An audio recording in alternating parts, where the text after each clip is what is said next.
Hey everyone, and thank you for tuning in to my SoundPaint podcast. SoundPaint was a concept I created about 10 years ago with the goal to be rooted in a safe community for musicians seeking music education from an angle of just wanting to explore and enjoy music and sound and grow together in their skill and ability. I also feel very strongly about the connection between art and music. It is my love and passion to read different physics studies and explore the correlation between sound waves and light waves. Light waves, which, when broken down, are basically the colors that we see. I love the idea of approaching writing music with color in mind. That is a huge source of my inspiration when I play. With that in mind, I think you get the reason why I call this project SoundPaint. As we go along, I'll be describing what I'm doing as much as possible for everyone listening in without the video. If you are interested in seeing what I'm doing, as well as listening, you can catch me on YouTube. The link for this episode will be listed below. Or if you yourself are interested in learning music and want to check out any of my music courses online, you can find my website at www.soundpaintacademy.com. I'm always adding new courses, and I'm always open to hearing new ideas for courses that you might like to try out. Hello. Are you ready to continue what we started last week? That's a rhetorical question because we're going.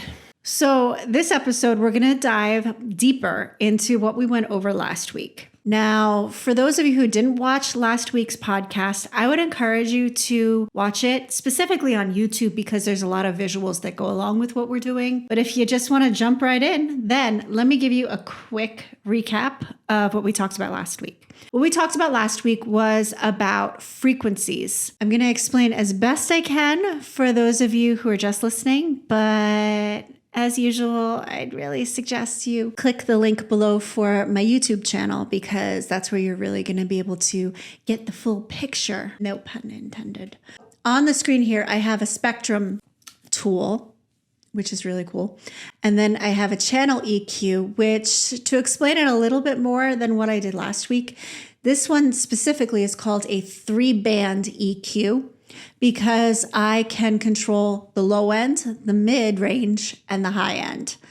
So let me quickly demonstrate. The low end. So if I wanted to cut that off, or if you remember from when we talked about white noise, create a low pass or a high pass. Let's say I want to cut it off just a bit. There. Now I'm sloping down a little bit on the low end, and it just kind of cuts out a few of those lower end frequencies that are just like a lot. So it doesn't kind of overwhelm, but I'm going to keep that flat and even there. So the mid-range.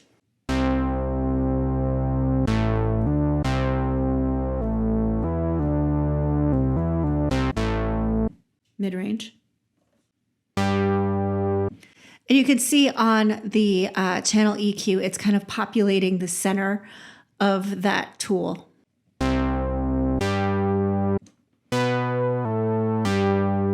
Okay, and then the high end.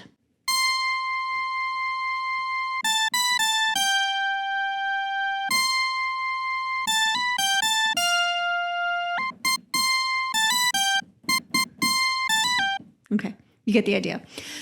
So real quick, to recap on frequencies, the low end, all the way over to my left, that is the low end of the frequency. And on the spectrum and the channel EQ, it populates the left side, those sound waves, those low tones. And on the right side of the channel EQ and the spectrum, we have the high notes. So this is a high note. This is a low note. Okay, that's enough. All right, so I have the formula for taking these frequencies up so high that they are in the light spectrum. We're going to get a little sciencey. We're going to get a little math-y. I don't claim to be an expert at any of this, and it's all like theoretical. However, there is this one incredible book. The name of the book that I'm reading, it's actually a college level textbook. It's called The Physics of Music and Color. It's super cool. The more I studied this, the more overwhelmed I was, to be honest. And I realized that I was either going to have to go super in depth and like basically go back to college myself. Like I kind of felt like this when trying to wrap my mind around this equation and the science behind it and all of it. And I felt like I was back in college putting together a research paper for y'all. You all. I don't say y'all. You all. So anyways, yeah, it's been a lot. Going back to my original thought though, I realized I was either going to have to make this a multi-part video, like 2 parts is not enough, or I was going to have to really simplify it in the most basic terms as I understand it. So this is where I'm coming from. There is a video, and the name of the podcaster is Frank Javc. And 7 years ago, he put out this video. He goes super deep into the science and the math. And within the video, there are a few links to a few of his resources.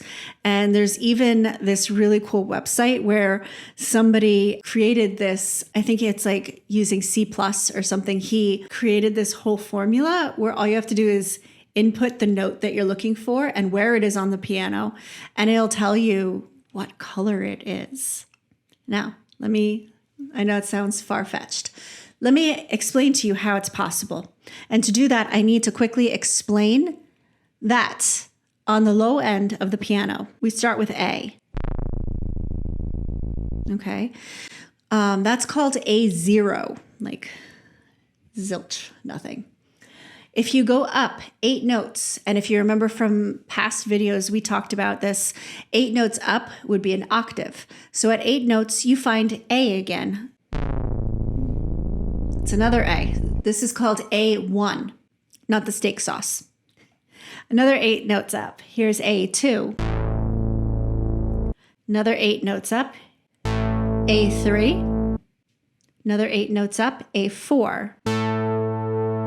Now, this particular A is a very important A. We call it concert A. And it's kind of like, we use it at like, as musicians, we use it kind of like as the center of gravity. And we kind of make a statement like, okay, we're tuning everything to A. And at this particular A, A4, it is at a frequency of 440. And when we tune our instruments, we kind of use that as like the rules for this universe. Like we're all tuning based on this A. So that's why I wanted to do A. And also in the video, he uses A as well, this particular A. So the cool thing is, and here's the connection between color or light. That's kind of like, you need to kind of think of them as one and the same, because they are. So the correlation between color and light, color/light, and sound is this. They both operate at frequencies. And those frequencies are going to determine what color you're seeing, but it's also going to determine what note you're hearing. Now, this is like one of those things where it's like common knowledge, but you don't think about it often. So I need you to put your science hat on with me.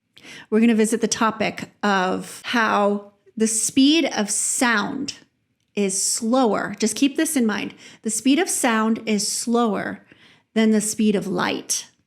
The speed of sound depends on having air, because sound waves need air. That's why there's no sound in space, because there's no air in space. And since the speed of sound is slower than the speed of light/color, the frequency for sound is going to be lower than the frequency for the speed of light.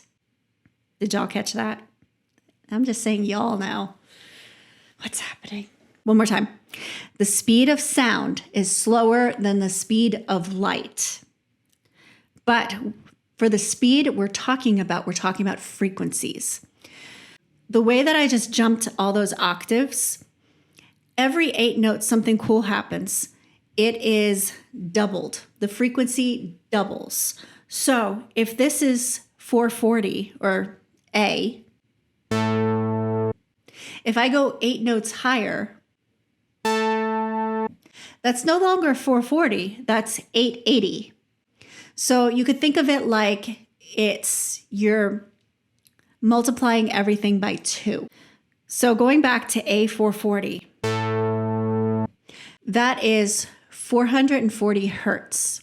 Now to go up into the range of light, we have to go up into something called terahertz. That's 12 zeros. That is like so much higher, and that just illustrates how much faster light is moving.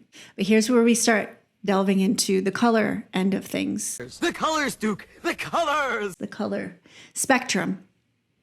On one end, you have red. Okay, so you think of like, the rainbow. Okay, on one end, you have red. On the other end, you have ultraviolet. Okay, and then you have everything in between. The terahertz, the number of the terahertz is going to determine, you can also use nanometers, but that requires division, which makes things a little bit more difficult for the purpose of what we're doing. So we're going to stick with terahertz.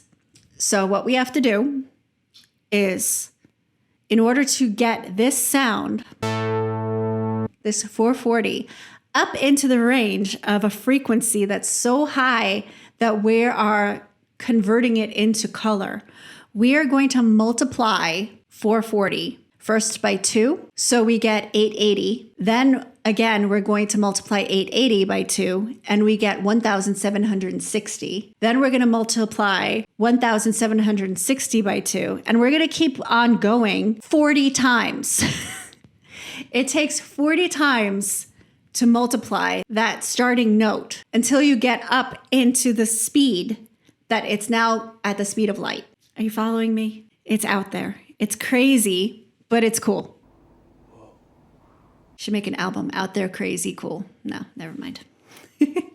Okay, so the cool thing is when you multiply 40 times and increase up into the terahertz range, by the time you're within that range, let me tell you what the range is. So red, on the color spectrum, when you start with red, that is 375 terahertz. So 12 zeros after the 375. And on the other end with ultraviolet, it's at 750 terahertz. So 750 and then 12 zeros after that.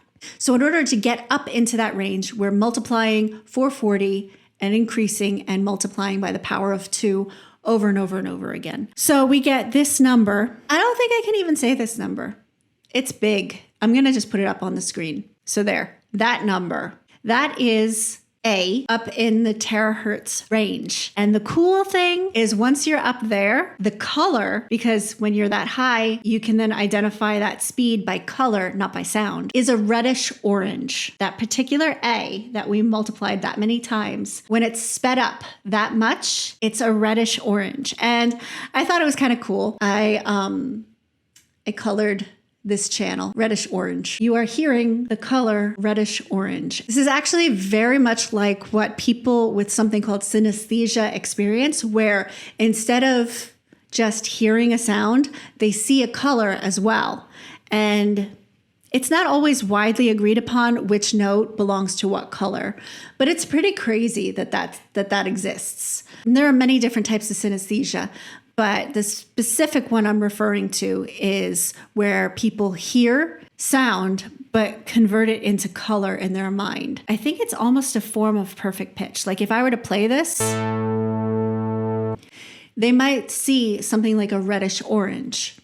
It's pretty wild. I don't know if it has necessarily something to do with what we're talking about, but it's pretty cool. So now what we're going to do with this information is I am going to provide you with the actual colors of specific notes that I'm going to be playing when I play for you all. And we're going to kind of create a color palette with it. And I'm pretty excited about this. So for the next few weeks, we're just going to explore that. No more math, no more crazy out there science, but we're going to apply this and create with it.